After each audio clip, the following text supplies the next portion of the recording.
आज 19 मार्च को सेंसेक्स में करीब 2,500 पॉइंट की गिरावट देखने को मिली है।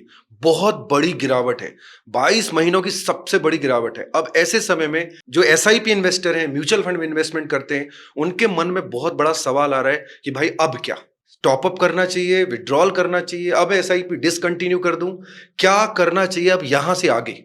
यहां तक काफी पेशेंस रख लिया, बट अब अगर नहीं हो रहा है, अगर आप भी शेयर मार्केट, म्यूचुअल फंड या एसआईपी में इन्वेस्टमेंट करते हैं, तो ये वीडियो अगर आप पूरा देख लेते हैं तो आपके उस हर सवाल का जवाब मिलेगा जो आप जानना चाहते हैं। आज के वीडियो में एक एक लाइन डेटा के साथ मैं लेके आया हूं, क्योंकि यहां सवाल आपके इन्वेस्टमेंट का है। उस इन्वेस्टमेंट को कैसे सही जगह पे लगाएं, कैसे आपका पैसा सेफ रहे, उसी से संबंधित एक एक लाइन है। अगर आप इस चैनल पे नए हैं और अगर अभी तक आपने इस चैनल को सब्सक्राइब नहीं किया है तो प्लीज कर लीजिए, क्योंकि क्या टाइमिंग की बात होती है। अगर आप सब्सक्राइब कर लेंगे, आपके पास ये वीडियो ऑटोमेटिक आ जाएगा। उससे फायदा ये होता है कि अगर आपके मन में भी कोई कंफ्यूजन चल रहा होता है और आप बताइए सही इंफॉर्मेशन आपको मिल गई, तो आपका काम बन जाता है। आप उस वीडियो को देख लेते हैं और आप गलत डिसीजन लेने से बच जाते हैं। अब आते हैं उस सवाल पे, भाई ये मार्केट इतना अचानक क्यों गिर गया। तो उसके 4 बड़े कारण हैं। सबसे पहले आप समझिए, किसी भी अर्थव्यवस्था को, किसी भी देश को चलाने के लिए सबसे ज्यादा जरूरी चीज क्या है? Crude oil. और क्रूड ऑयल में अब लग गई है आग। क्यों? अब ये कंट्रोल से बाहर हो गया। आज 19 मार्च को 115 118 डॉलर प्रति बैरल जा चुका था। इसलिए हालत मार्केट की हो गई खराब, क्योंकि अब क्रूड ऑयल लिमिट से बाहर होता जा रहा है। दूसरा था एचडीएफसी बैंक के चेयरमैन का रिजाइन करना, वो भी एक मार्केट में दबाव था। तीसरा था पूरे वर्ल्ड में एफआई जो बिकवाली कर रहे हैं, क्योंकि अब उनको लग रहा है मार्केट में पता नहीं क्या होने वाला है। आपको पता है ना कि क्यों ऐसा उनको लग रहा है, क्यों होने वाला है? क्योंकि ईरान, इजराइल और यूएस जो है वो रुकने को तैयार नहीं है और अब अनसर्टनिटी डे बाय डे बढ़ती जा रही है। अब मार्केट को आंसर नहीं मिल रहा किसी चीज का कि आगे क्या होने वाला है। दूसरा, जो यूएस के फेड दरों में कोई बदलाव नहीं हुआ, महंगाई बढ़ने की आशंका जताई गई है। ये 4 बड़े कारण हैं जिनकी वजह से आज 2,500 पॉइंट गिरा, हाहाकार मच गया मार्केट में। और ये आप देखिए, शेयर बाजार में 22 महीनों बाद, लगभग 2 साल के बाद इतनी बड़ी गिरावट देखने को मिली। अब सवाल उठता है, भाई मैं क्या करूं? गिरते मार्केट में एसआईपी करना चाहिए कंटिन्यू कि नहीं? इसके लिए हमने एक वीडियो बनाया है, डिटेल में बनाया है। आप उस वीडियो को जरूर देखिए, आपको इस बात का आंसर मिल जाएगा कि गिरते मार्केट में मैं एसआईपी कंटिन्यू करूं या नहीं। अब अगर आपने डिसाइड कर लिया कि हाँ मैं कंटिन्यू करूं, तो ये सवाल उठता है कि मैं क्या टॉपअप करूं, या मेरे पास कुछ एक्स्ट्रा कैश है या अमाउंट पड़ा है बैंक में जो मैं इन्वेस्ट कर सकता हूं, तो मुझे क्या करना चाहिए? क्या मुझे नई एसआईपी लेना चाहिए, या मेरे पास जो ऑलरेडी एसआईपी चल रही है उन्हीं फंड में टॉपअप करना चाहिए? क्या मुझे लमसम इस समय मार्केट में डाल देना चाहिए, क्योंकि मार्केट तो सभी लोग कह रहे हैं डाउन हो गया है। अब ये समझते मार्केट डाउन होने का मतलब क्या है? मार्केट गिर गया तो लोग ऐसे क्यों बोलते हैं कि मार्केट गिर गया तो इन्वेस्ट कर दो। तो आता होगा ना मन में, गिरे तो इन्वेस्ट कर दो, क्यों कर दो, क्यों करना चाहिए? आप ये एक रिपोर्ट देखिए। सबसे पहले एक वैल्यू वॉच है। इसका मतलब ये है, इसमें आप सेक्टर वाइज देखेंगे, चाहे आप बीएससी 500 देखें, ऑटो देखें, बैंक देखें, कैपिटल देखें, सीमेंट देखें, मतलब सारी इंडस्ट्री वाइज डिटेल में है। इस रिपोर्ट को आप देखेंगे, इसमें क्या दिखाया गया है? इसमें दिखाया गया है कि आज का मार्केट की वैल्यू कैसी है। मतलब इसको ऐसे समझिए, अपन अपनी नॉर्मल भाषा में समझते हैं कि पहले जो स्टॉक थे, जो 3 साल पहले रेट मिल रहा था, वो आज मिल रहा है। आप ये देखिए, बिलो 3 ईयर, मतलब आज मैं उस रेंज पे आ गया हूं जो सामान मैं पहले 3 साल पहले नहीं ले पाया था, क्योंकि वो बहुत महंगा था, कॉस्टली था। अब वो मैं ले सकता हूं, उस रेंज पे मार्केट है। और ये कई बार लोग ऐसा मानते हैं कि मार्केट का गिरना अपॉर्चुनिटी भी होता है उनके लिए जो उस समय एंटर नहीं हो पाए जब वो टॉप पे था। अब ये मार्केट जब 85 पे था, 85,000 पे सेंसेक्स चला गया था, आप एंट्री नहीं ले पाए थे। उस समय वैल्यूज बहुत हाई थे स्टॉक के, म्यूचुअल फंड की एनएवी ज्यादा थी। आज वो 85 से जब मार्केट वापस 74 73 पे आ गया है, तो वैल्यूएशन क्या हो गए हैं? लो हो गए। मतलब एंट्री का भी एक समय हो सकता है। आपको बताएंगे एंट्री का है नहीं है, करना चाहिए, कंटिन्यू करना चाहिए कि नहीं। पूरा वीडियो देखिए। पूरा आप जब देखेंगे तो आपको आज 100% क्लियरिटी आएगी, और वो भी डिटेल में, क्योंकि मार्केट गिरना तो बंद नहीं होगा, मार्केट तो अप एंड डाउन होगा। अगर आपको क्लियरिटी है ना, तो फिर आप उस समय हमेशा डिसीजन ले पाएंगे। अगर अभी तक ये वीडियो आपको अच्छा लगा है तो प्लीज इसको लाइक कर दीजिए, सब्सक्राइब कर लीजिए चैनल को। अब आते हैं वापस, ये मार्केट जब डाउनफॉल होता है तो क्या होता है, क्या करना चाहिए मुझे? एग्जाम्पल के साथ समझते हैं। सबसे नियरेस्ट एक बड़ा डाउनफॉल कौन सा था, याद है आपको? मैं पिछले 25-30 साल पे नहीं जाना चाहता। सबसे पहले हम बहुत नियर बाय देखते हैं, तो वो आता है कोविड। क्योंकि उस समय मार्केट डाउन नहीं हुआ था, गिरा नहीं था, क्रैश हुआ था। पूरा एकदम से क्रैश हुआ था। आप देखिए, यहां पे आप देखिए, ये आपको दिख रहा है अप्रैल 20, ये आपको दिख रहा होगा। यहां पे मार्केट देखिए कितना गया, 38% दम से नीचे आ गया। लेकिन नवंबर में आते आते -38 से +70% हो गया। इसका मतलब क्या होता है? इसका मतलब ये होता है कि लॉन्ग टर्म तक बने रहना चाहिए। आसान भाषा में मैं आपको समझाने की कोशिश करता हूं। एसआईपी में आप सस्ते यूनिट खरीदते हैं। अब 2020 में मैंने अगर एंट्री ली होगी या उस समय मैंने टॉपअप किया होगा, तो बाद में मार्केट जब ऊपर जाएगा तो मुझे इसके अच्छे रिटर्न मिल सकते हैं। अब एक और डेटा दिखाता हूं आपको, ये है इक्विटी का, और वो भी 20 साल का। पिछले 20 साल का एक डेटा मैं आपको दिखाता हूं, और ये डेटा सिर्फ इक्विटी का नहीं, इक्विटी का, इंडिया का भी, यूएस का भी, गोल्ड का भी, डेब्ट का भी, रियल एस्टेट का भी, सभी के रिटर्न देख लेते हैं हम पिछले 20 साल में कि किस तरह से आए हैं। आपको और आसानी होगी डिसीजन लेने में। आप देखिए, इंडिया इक्विटी जो है, निफ्टी की बात करो, निफ्टी 50 एग्जाम्पल के हमने लिया है, तो आप 20 साल में यदि देखेंगे तो 12.4% का CAGR है। यूएस ने 14.9% दिया है, गोल्ड ने 16% का रिटर्न दिया है, रियल एस्टेट ने 7.9 एंड डेब्ट ने 7.6% का रिटर्न दिया है। ये डेटा बता रहा है कि पिछले 20 साल में रिटर्न कितना आया है। अगर आप यहां देखेंगे, इंडियन इक्विटी ने लॉन्ग टर्म में 1990 से लेके अभी तक पिछले 35 साल में एवरेज 13.4% का रिटर्न दिया है। मतलब अगर किसी ने 1 रुपया लगाया होता 1990 में, तो आज वो 90 रुपए हो गया होता, या इसको ऐसे समझें, 1 लाख लगाया होता तो 90 लाख हो गया होता। अब हमने तो देख लिया मार्केट तो रिटर्न देता है यार, फंड वाइज भी देख लेते हैं। भाई आप म्यूचुअल फंड में एसआईपी करते हैं तो आपका मन में ये भी आएगा, भाई मेरा निफ्टी 50 में नहीं है, मुझे जरा और आप बता दो, large cap, small cap, mid cap, इनमें फ्लेक्सी कैप में रिटर्न कैसे रहे, ये भी हम आपको बता देते हैं। अगेन 20 ईयर्स का ले लेते हैं। 20 ईयर्स का इसलिए ले रहे हैं क्योंकि वो 20 ईयर्स में देखना जरूरी है, क्योंकि लास्ट 20 ईयर में सब कुछ हुआ है। अच्छे दिन नहीं रहे, बुरे दिन भी रहे। अब किसी फंड का रिटर्न देखना है तो बुरे दिन भी तो देखने पड़ेंगे, बुरे दिनों में उसने कैसे रिटर्न दिए जानना जरूरी। अब ये देखिए, निफ्टी 100 में आप देखिए कितना, लार्ज कैप ने कितना परसेंट रिटर्न दिया है, 12.8, मिड कैप ने 15.5, स्मॉल कैप ने 13.4 और निफ्टी 500 ने 12.7, या उसको फ्लेक्सी कैप भी हम कह सकते हैं। ये देखिए, अब इससे क्या पता चल रहा है, फंड वाइज में हमने आदित्य बिरला का आप देख लीजिए 14.2, HDFC large cap 13.8, Franklin India mid cap 14.4, Nippon India growth 16.4, Aditya Birla sun life flexi 13.8, HDFC flexi 15.4। ये पिछले 20 साल का रिटर्न है, मतलब 14 to 16% रिटर्न पिछले 20 साल में रहे हैं। अब number of time your money is multiply, ये बहुत इंपॉर्टेंट है समझना कि कितने बार आपका पैसा पिछले 20 साल में मल्टीप्लाई हुआ है। तो 14 to 18x रिटर्न आया है पिछले 20 सालों में। अब ये रिटर्न किसको मिला होगा, आप पहले ये भी सोच के देखिए। आपको ये भी समझने की जरूरत है, ये रिटर्न मिला किसको होगा। भाई ये रिटर्न तो दिख रहा है यार, नंबर में दिख रहा है, लेकिन कई बार ऐसा होता है कि मुझे तो कोई, मेरे को 2-4 लोग ऐसे मिले, मेरा फ्रेंड, रिलेटिव, जिनको तो रिटर्न आया ही नहीं। क्यों नहीं आया?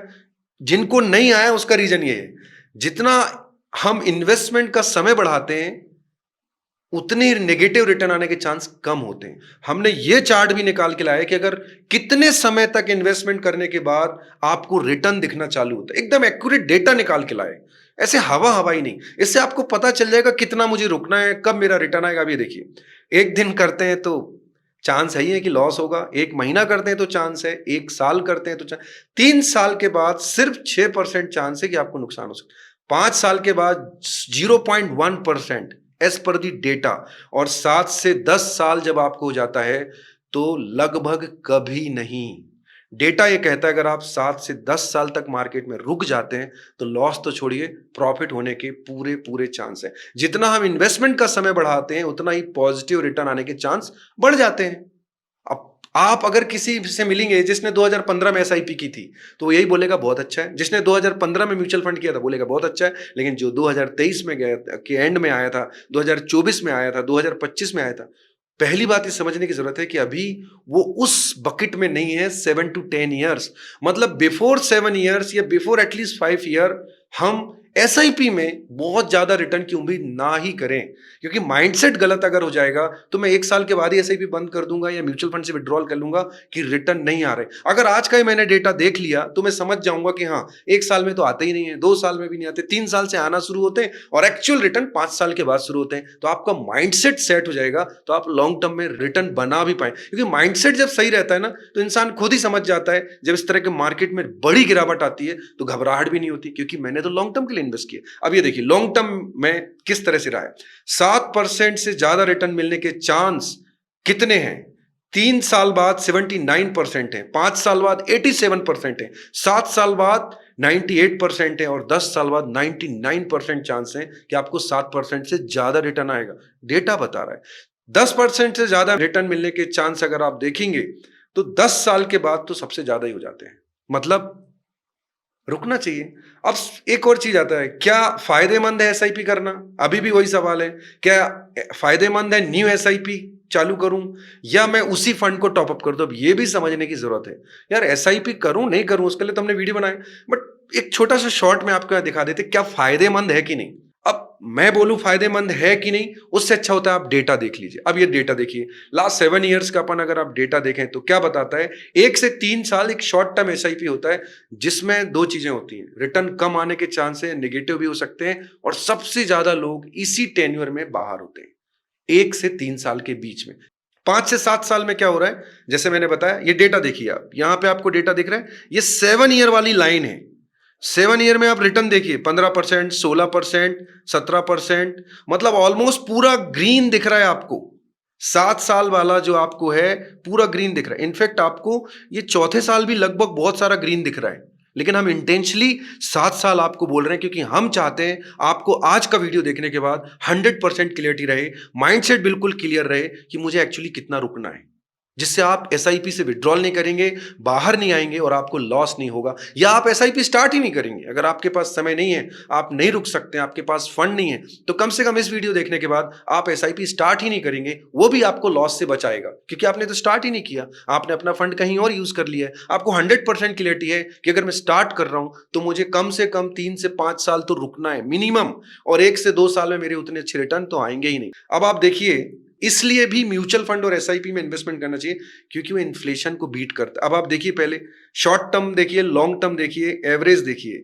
एवरेज जो है 7 to 9% एक्स्ट्रा रिटर्न इन्फ्लेशन से ज्यादा म्यूचुअल फंड ने दिया है। ये कौन बोल रहा है? ये डेटा बोल रहा है। ये देखिए, इन्वेस्टमेंट का मतलब होता है इन्फ्लेशन माइनस रिटर्न, तब जाके मुझे पता चलता है कि एक्चुअली क्या है। अब आप देखिए, 46 सालों में से 37 साल पॉजिटिव रिटर्न के साथ क्लोज हुआ है, लेकिन इंपॉर्टेंट क्या है, लेकिन पॉजिटिव सालों में भी बीच बीच में 10 से 20% की गिरावट देखने को मिली है। यह बोल रहा है कि कई बार एक ही साल में दोनों चीजें देखने को मिलती हैं। क्या? कोविड याद आया? मार्च अप्रैल में क्या हुआ था? -38%। उसी ईयर में +70%। मतलब एक ही साल में बड़ी गिरावट और बड़ा रिटर्न भी देखने को मिल जाता है कई बार, मतलब एक ही ईयर में। तो ये बता रहा है 46 में से 37 साल पॉजिटिव रिटर्न दिए। ये बहुत बड़ा डेटा है। ये क्लियर कट इशारा कर रहा है कि अगर आप पिछले, जब से शेयर मार्केट चालू हुआ है तो उसने ज्यादातर समय पॉजिटिव रिटर्न दिए हैं। अभी जो चल रहा है मार्केट में पिछले कुछ 1-2 महीने से, यूएस, ईरान, इजराइल, एक बड़ा मार्केट में डाउनफॉल दिख रहा है, जबरदस्त गिरावट देखने को मिल रही है। ये पहली बार है, आखिरी बार है? ये भी मन में आ रहा है आपके? भाई ये भी हो रहा है, ये खत्म हो गया तो बस बढ़िया, बस ये निकल जाए ना ना ना। समझिए इस चीज को। हर दशक में 1 से 2 बार 30 या उससे अधिक की तेज लेकिन अस्थायी गिरावट देखने को मिलती है। मतलब इसका समझ लीजिए, हर 10 साल में 1-2 बार मार्केट 30% से ज्यादा की गिरावट आती है। ये देखिए, इसमें आप ईयर वाइज देखिए कौन कौन से हमने ईयर निकाले हैं। इसमें कई बार मार्केट 40 से 50%, 60% तक गिर चुका है। लेकिन ये क्या क्रैश रेयर है? मतलब बहुत बड़ी बात है? पहले नहीं, बार बार होते हैं। क्यों मैं इतने आसानी से बोल रहा हूं? बार बार होते हैं। आप इन्वेस्टमेंट करेंगे, पैनिक हो जाएंगे, रात में नींद नहीं आ रही, ऐसा इन्वेस्टमेंट क्या, या ऐसी आधी इंफॉर्मेशन कि और ये रेयर है, ऐसा खतरनाक चल रहा है मार्केट। नहीं, ये डेटा बता रहा है, आप ये देख लीजिए। पूरा डेटा बता रहा है कि नहीं ये रेयर नहीं है। लेकिन असली बात क्या है, इतनी बड़ी गिरावट के बावजूद मार्केट लॉन्ग टर्म में 14 से 15% का CAGR देता है। मतलब 46 सालों में 650 गुना बढ़ा है मार्केट। यही सबसे बड़ा सच है। 46 सालों में सब कुछ होने के बाद भी मार्केट बढ़ा है। और ये जो इतनी बड़ी गिरावट आती है ना, वो पहली बार भी नहीं है और आखिरी बार भी नहीं है और रेयर भी नहीं है। रेयर भी नहीं है कि नहीं बहुत ही ऐसा हो गया, नहीं नहीं नहीं, रेयर नहीं। अब एक देखिए, क्राइसिस आते हैं, इतिहास बताता है हर क्राइसिस मंदी गिरावट के बाद मार्केट रिकवरी करता है और उससे ज्यादा ऊपर जाता है जो गया था। देखिए, the best market days come during the worst time. इसका एक ही मतलब है, 2006 में सब बाहर हो गए, हैवी FI बाहर चले गए, 30% फॉल आ गया। उसके बाद क्या हुआ, मार्केट ने बेस्ट रिटर्न दिए। 2008 में भी ऐसी हुआ, 2020 में भी ऐसी हुआ। इसका मतलब क्या है, इसका मतलब समझिए, सेंसेक्स 2000 से लेके 2007 6 टेम्परेरी बहुत जबरदस्त डाउनफॉल आए। ऐसा नहीं हो कि मार्केट पहली बार जा रहा है। 2000 से 2007 में आप देखिए, -27% एक बार गया, -11%, -13, -29, -15, -11। उसके शुरुआत में मार्केट गिर गया, फिर उसके बाद 700% का ग्रोथ आ गया। मतलब क्या है, मार्केट ऐसे ही चलता है। मार्केट की कोई फ्लैट लाइन नहीं है कि बस लगा दिया बढ़ता जाएगा बढ़ता जाएगा। जिनको ये सोच होती है वही मार्केट से बाहर आ जाते हैं और एक डिक्लाइन, एक गिरावट के बाद वो मार्केट से बाहर चले जाते हैं और हमेशा बोलते हैं कि SIP म्यूचुअल फंड में कभी नहीं पड़ना चाहिए क्योंकि यहाँ रिटर्न नहीं आते, क्योंकि शायद उन्होंने गलत समय एंट्री ली थी या उन्होंने गलत समय एग्जिट लिया था। ये बहुत इंपॉर्टेंट है, आपने एंट्री कब ली और एग्जिट कब लिया और उसके बीच का टेन्योर क्या था। और हमने अभी आपको डिटेल में बताया कि टेन्योर कितना होना चाहिए। अगर उस टेन्योर के पहले आप आ गए तो आपको रिटर्न वैसे ही नहीं मिलेगा, कोई भी मार्केट हो तो करना ही नहीं चाहिए। तो मतलब माइंडसेट के साथ ही मार्केट में आना चाहिए। अब ये देखिए, जो टेम्परेरी अगर आप देखेंगे मार्केट में जो रिटर्न 2008 से 2020 के बीच में बुल मार्केट था, जबरदस्त। आप देखें गिरावट भी आई और आगे भी बढ़ा। फिर देख लीजिए, अगर आप देखेंगे शुरुआत क्रेश 61% चला गया, उसके बाद मार्केट ने 400 गुना रिटर्न दे दिया। लेकिन बीच बीच में क्या हुआ, -28, -23, -14, -10, ऐसी 5 गिरावटें आई। इनसे क्या पता चलता है, इनसे यही पता चलता है ये रेयर नहीं है, ये मार्केट का नेचर है। और ये बड़ा क्रैश है अभी जो चल रहा है, सिचुएशन नॉर्मल नहीं है, बहुत ही खतरनाक सिचुएशन है, लेकिन अंत नहीं है। देखिए, मार्केट का रिटर्न किनको मिलता है, जिनको कंपाउंडिंग पता है। कंपाउंडिंग कैसे आता है, गोल्डन रूल क्या है उसका, 8 4 3, ये है गोल्डन रूल। समझाता हूं, किसी व्यक्ति ने 30,000 रुपए की मंथली SIP की है, हमने 12% का रिटर्न लिया, एनुअल रिटर्न। अब उसको पहले 50 लाख होने में 8 साल लगे, फिर अगला 4 साल और अगला 3 साल और अगले 20 साल के बाद हर साल लगभग 50 लाख रुपए जुड़ता है। ये पावर, ये देखिए कंपाउंडिंग, ये कंपाउंडिंग का रिटर्न। लेकिन वही बात आती है, 8 साल बाद शुरू होता है। अब भाई समझ में तो आ गया कि मार्केट गिरने के बाद उठता है। मार्केट में इस समय एग्जिट नहीं लेना चाहिए। अगर लॉन्ग टर्म मेरा विजन है, मार्केट का डेटा ही बोलता है, तो मुझे रुकना चाहिए। और सवाल उठता है, भाई मैं क्या करूं, कोई नए इन्वेस्टर हैं जो हो सकता है जब मार्केट तेज था तो एंट्री नहीं कर पाए, हो सकता है कई लोगों की जॉब अभी भी लगी है, हो सकता है और कोई भी रीजन से लोगों ने उस समय एंट्री नहीं ली, समय ठीक नहीं था, उस समय पैसे नहीं थे, जो भी रीजन था, ध्यान नहीं गया। तो क्या इस समय एंट्री लेने का सही समय है?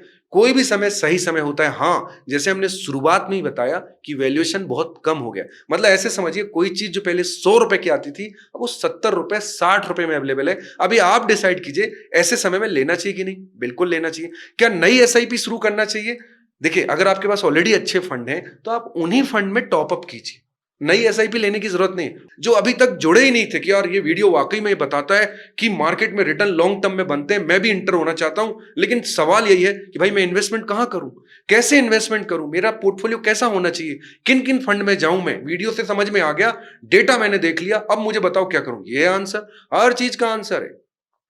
देखिए, पहले तो आप माइंडसेट बनाइए, 7 से 15 साल SIP म्यूचुअल फंड में करूंगा तभी रिटर्न आएगा। ये देखिए, अब आपके पोर्टफोलियो में क्या क्या होना चाहिए, large cap, mid cap, small cap, flexi cap, multi asset, और 15 से 20% का आप गोल्ड और सिल्वर में भी इन्वेस्टमेंट कर सकते हैं। अब आता है लार्ज कैप में फंड कौन से होने चाहिए, ये हमने फंड भी बताया, टॉप फंड एज पर दी रिपोर्ट। ये देखिए, निपॉन है, ICC है, SBI है, और मिड कैप में हमने HDFC है, कोटक है, स्मॉल कैप में भी हमने SBI है, बंधन है, निपॉन है, क्वांट है, फ्लेक्सी कैप में पराग पारिक, एचडीएफसी है, मल्टी एसेट में आईसीआईसी है, एसबीआई है, ये हमने कुछ फंड के नाम भी रखे हैं। ये देखिए, अब सवाल उठता है कि अगर आप 20,000 रुपए की मंथली एसआईपी करना चाहते हो, कितना परसेंटेज कौन से फंड में करूं, ये भी बता दीजिए। आप खुद भी डिसाइड कर सकते हैं। आप चाहें तो किसी एक अच्छे एक्सपर्ट की मदद लीजिए, जिससे आपके फंड को आसानी होती है, आपका फंड आराम से ग्रोथ भी कर पाते हैं, क्योंकि कोई और देखने वाला होता है। ये देखिए, लार्ज कैप में करीब 20% होना चाहिए, मिड कैप में 15, स्मॉल कैप में 20, फ्लेक्सी कैप में 15, मल्टी एसेट में 10,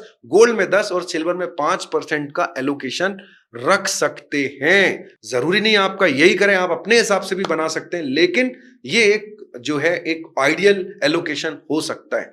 तो आज के वीडियो में हमने ये देखा कि ये जो मार्केट में घबराहट उनको होना चाहिए जो आज ट्रेड करते कि आज मुझे लालच से मैं एंटर हुआ हूं, 1 महीने में बड़ा आदमी बन जाऊंगा, लेकिन जिनका लॉन्ग टर्म व्यू है, जिन्होंने एसआईपी कंटिन्यू रखना है, जिनको 7 से 15 साल का व्यू है, उनको बिल्कुल नहीं घबराना चाहिए। ये मार्केट में रेयर क्रैश नहीं है, पास्ट में भी हुए हैं और फ्यूचर में भी हो सकते हैं। मार्केट का गोल्डन रूल कहता है कि आप मार्केट में बने रहिए।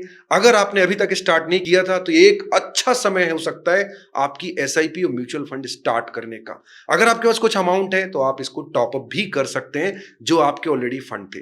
ये वीडियो अगर आपको पसंद आए तो प्लीज इसको आप जरूर लाइक करें, अपने दोस्तों, फ्रेंड्स, रिलेटिव को भेजें और घबराएं नहीं। लॉन्ग टर्म में आपको रिटर्न मार्केट ये कहता है कि हमेशा दिया है। Thank you.